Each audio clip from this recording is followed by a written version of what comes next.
If you like live edge slabs and epoxy tables, stick around while I show you my process, my mistakes, my struggles, and my different techniques to building my largest river table to date. It all starts here with this 13.5-foot willow slab I purchased from Street Tree Revival in Anaheim, California. And that's actually not me, that's my friend Lou Sarg, who's an employee at Street Tree and is also an awesome woodworker. Definitely check her out, I'll link her website in the description. So for most slabs, to turn it into a river table, you typically just cut the slab straight down the middle and invert the two halves so that the live edge is now in the center, and that becomes your river. But the unique shape of this slab caused it so I wasn't really sure where to make that cut. Lou did not only help me make these cuts using this track saw, but she also had a great eye for where the cuts needed to actually be made. And it's also great that Street Tree offers these cutting services because I drive a 2019 RAV4 hybrid, and while I've tested its capacity, maybe a little too far at times, this slab definitely wouldn't have fit if I didn't cut it down. So once home, I proceed to prepare the live edge for epoxy. This involves removing any bark inclusions, as well as any loose fibers. What we want is to get down to the bare wood so that the epoxy has something to adhere to. As you can see, I use a number of tools including chisels, an angle grinder with a shaping disc, different wire wheels with my drill, various hand brushes, as well as my air compressor. So once this is done, at this point, if you wanted the table to have a natural wood look, you would totally skip this next step and move on to the epoxy pour. But since the client wanted an all-black table, I needed to apply the stain to the live edge prior to pouring the epoxy river portion. And after reviewing a few test samples with some different products, we went with Rubio Monocoat's Pre-Color Easy in Intense Black. This gave us the deepest, blackest color and is also water-based, because if I were to use an oil-based stain, there would be a potential risk of the epoxy not adhering to the wood properly. I was also familiar with Rubio's finishing products, so this seemed like the best fit. At first I tried using a pad to apply the stain, but quickly changed to a variety of brushes, as this allowed me to get into all the nooks and crannies. So this next step is to seal the edges with some epoxy, and there's some debate on whether this is necessary. Some makers say this is to help prevent bubbles from arising when you do the larger epoxy pour. Others say you get a better bond of epoxy to wood if you don't seal the edges. I think it does help prevent bubbles, and so far haven't had any incidents of the wood separating from the epoxy. What do you guys think? Should you seal your edges or not? I let the sealed edges cure for 24 hours and then moved them out of my shop to make room for building the epoxy mold. Now this is by far the largest mold I had ever built. The final dimensions for the table needed to be 120 inches by 47 inches, so the mold was just slightly larger with about an extra inch all the way around. And you might notice that very crudely built 2x4 frame. My initial thoughts for this was to raise the entire mold up off the workbench to allow some heat to escape while the epoxy was curing. I should have built this though a little more sturdy because after the epoxy was poured, the weight of it all actually caused the entire mold to bow, which caused an issue during the flattening process that ended up adding a lot more work than expected. And I'll explain more of this a little later in the video. Now for the mold, I'm using a couple of sheets of 3/4 inch melamine. And because each sheet is only 96 inches long, I had to add an extra piece to one of the ends to get the required length. I did this using some fast drying 20-minute caulking in between and seal that up with some tuck tape. I make sure to add the caulking in between every joint as well as a bead along the inside of the mold. And even though it says it'll be dry in 20 minutes, always let the mold cure overnight to ensure you don't have any leaks.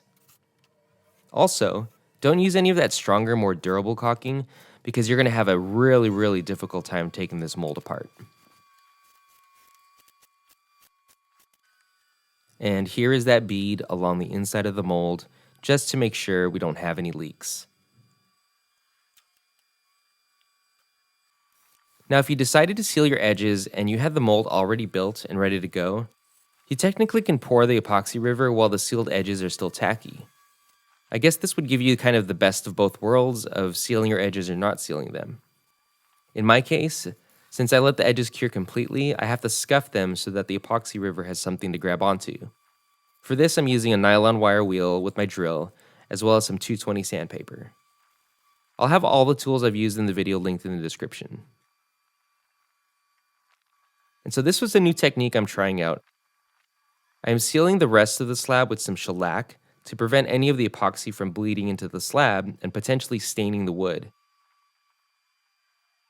But in hindsight, this might have mattered if I was going to use an all black epoxy or some other dyed epoxy, which does actually have a tendency to stain, but since I was using a pretty clear tint, I probably could have skipped this step.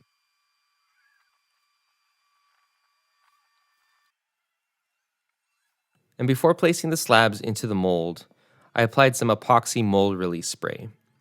I did 3 coats of the spray, letting it set for about 15 minutes, and then spreading it out with a paper towel in between each coat. Again, I'll link this product in the description.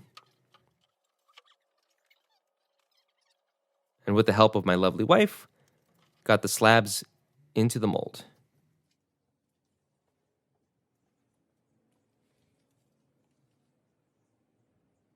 For the epoxy, I'm using super clear epoxy, their deep pour variety, which is rated to be poured up to 2 to 4 inches in the proper conditions.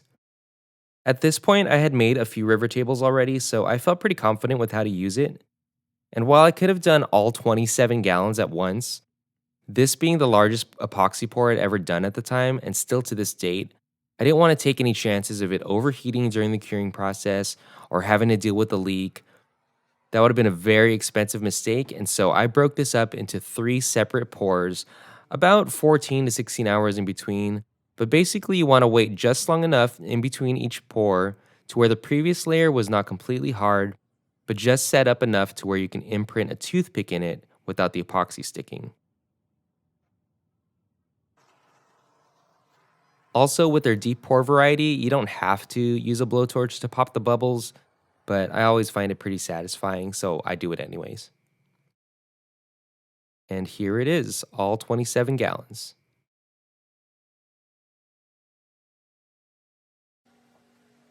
So once the epoxy is cured and hard to touch, I let it sit in the mold for about another week before demolding it. Now, remember, I use the epoxy mold release, so I shouldn't have any issues taking this out, right? Well, that hasn't always been the case.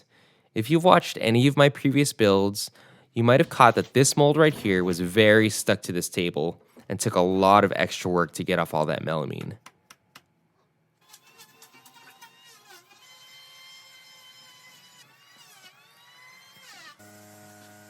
Some makers cover the entire mold with tuck tape, and that is kind of a dummy-proof way of making sure the mold doesn't stick. I've always thought that to be a bit wasteful, so I've stuck, pun intended, to just using the mold release spray.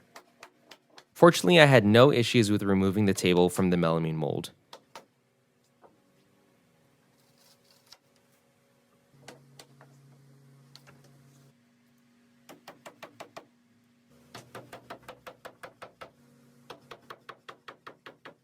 And so now I can set the melamine material aside and use for another project. I did, however, have an issue once I brought the table over to Street Tree Revival to get flattened. So remember that poorly built 2x4 frame that I used to raise the mold up? Pause here. I attached some leveling feet to each corner to not only raise the frame up, but since the concrete floor in my shop was uneven, they also helped me level the entire mold so that the epoxy wouldn't pool on one side or another. But remember how I said it caused the whole table to bow in the middle? That was because I should have added some more legs or some kind of support here in the middle. Also, I wasn't aware of the bow until I brought it back to Street Tree Revival to flatten out the whole table. So let me explain how the flattening process works and what the issue was with my table.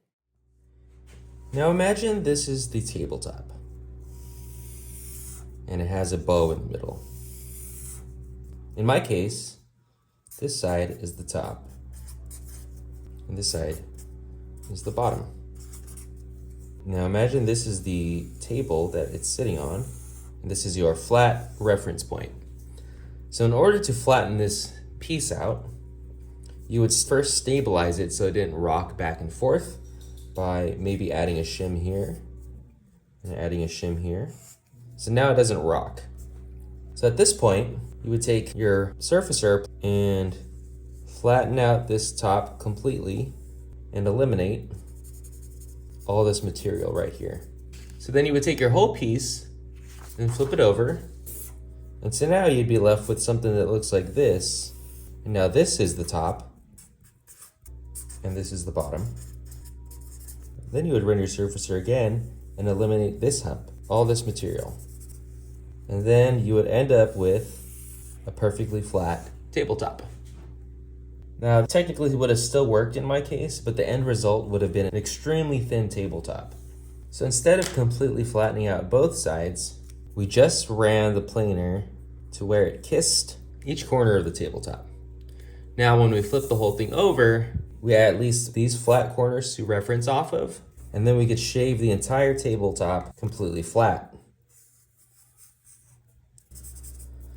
So now we had a flat tabletop, but that left this kind of concave area that needed to be filled. Now here we are at Street Tree Revival with the bottom of the slab facing up. Remember, we are just running the surfacer until all four corners are flattened, and then we can flip the entire table. So here we are flipping the table. And fortunately, there was a lot of people in the room at the time, so we were able to do this pretty safely. So now the top of the table is facing up, and we can flatten out the entire top. And once the top was flattened, we did end up flipping it over one more time to see how flat we can get the bottom without it going past the dangerously thin zone. Now you guys know what's going to happen and what needs to be done next, but at the time I wasn't quite sure. So once we couldn't flatten it any further, we stared at it for a while, and after much discussion, it was time to take the table back to the shop and pour more epoxy to fill up that concave section on the bottom of the table.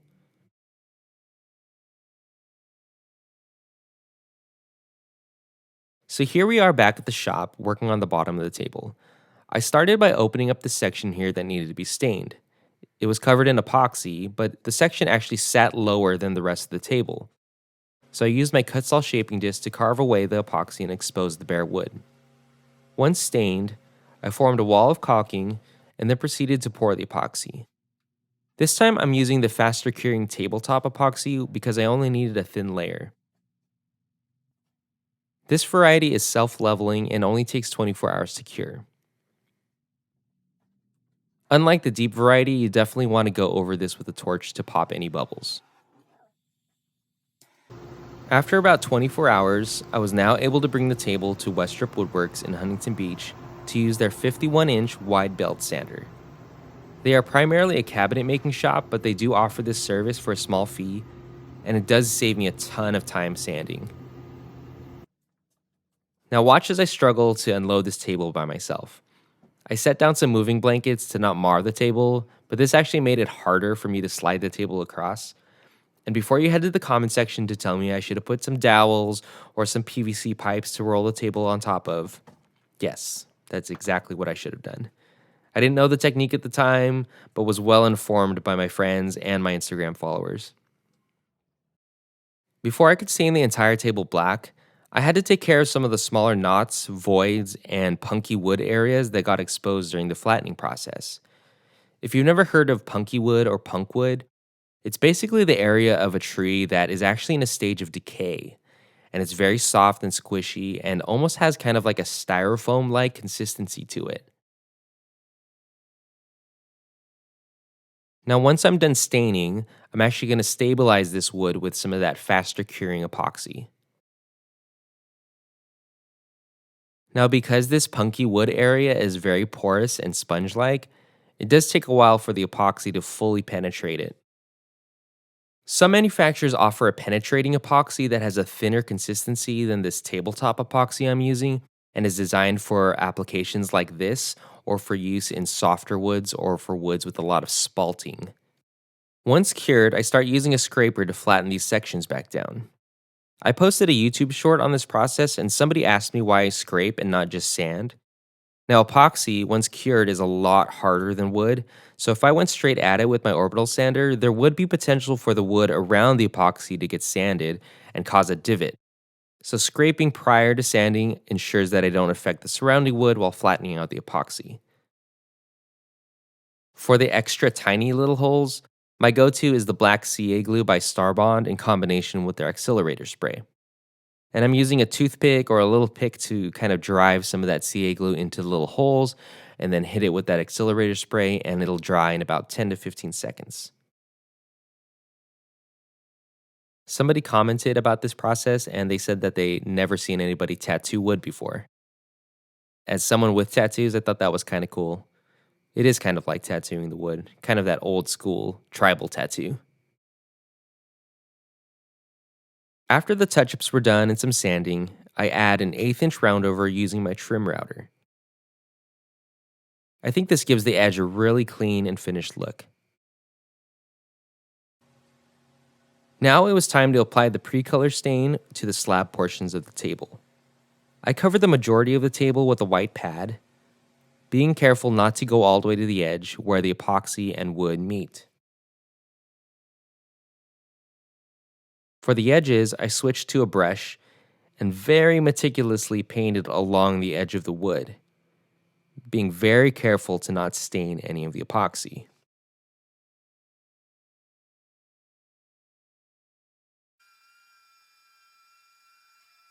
This process was extremely meticulous, and I spent at least a couple days doing this part alone.